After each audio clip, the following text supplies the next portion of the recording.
మంచితనం మీ వ్యక్తిత్వాన్ని తెలియజేస్తుంది, కానీ మంచి పనులు మీ వారసత్వాన్ని నిర్మిస్తాయి.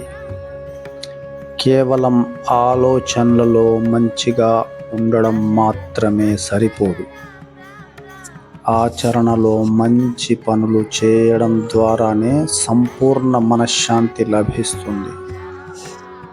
మన భావాలకు, పనులకు సమతుల్యత ఉన్నప్పుడే మనస్సు ప్రశాంతంగా ఉంటుంది.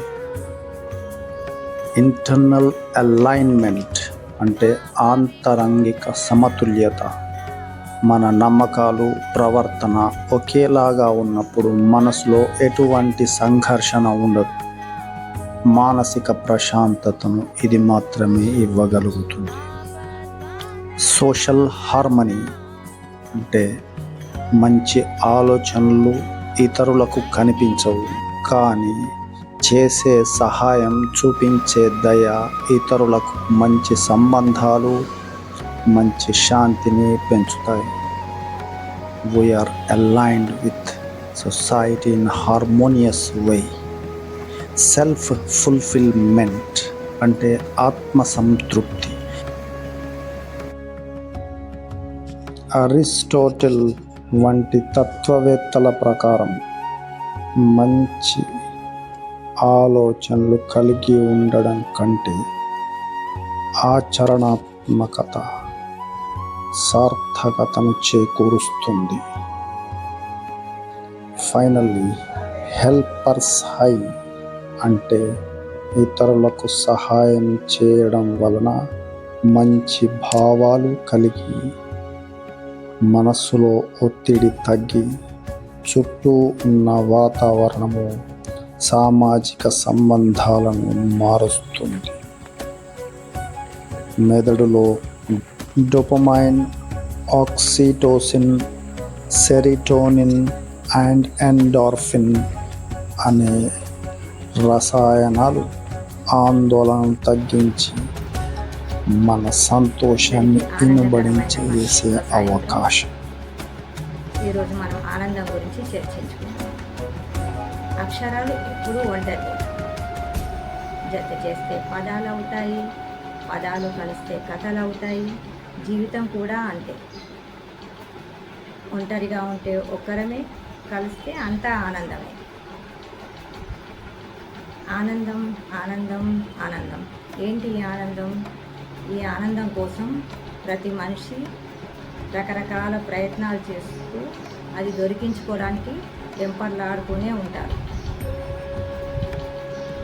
ఈ ఆనందాన్ని ప్రతి మనిషి రకరకాల వాటిలో వెతుక్కుంటూ ఉంటారు.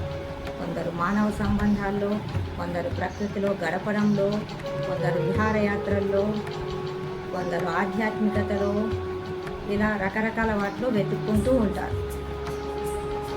ఇలాంటి ఆనందం పొందడానికి మనకు దొరికే ఒక చిన్న అవకాశం అన్నదానం.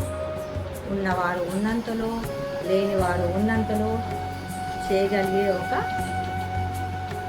యోగా ప్రక్రియ. ఇది దాతృత్వం కాదు. యోగ సాధనలో దీనికి ఒక విశిష్టమైన స్థానం ఉంది. ఇది ఒక విశిష్టమైన యోగ ప్రక్రియ. భగవద్గీతలో మనకి ఈ అన్నదానం గురించి ఏం చెప్పారంటే,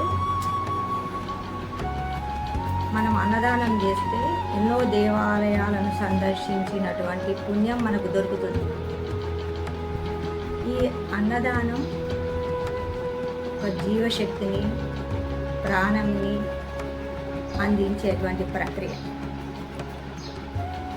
ఒక మనిషికి అన్నదానం చేయడం వల్ల అతని ప్రాణాన్ని నిలబెట్టి అతడు ఒక మంచి పనిని చేసే అవకాశాన్ని మనం అందించిన వారం అవుతాం.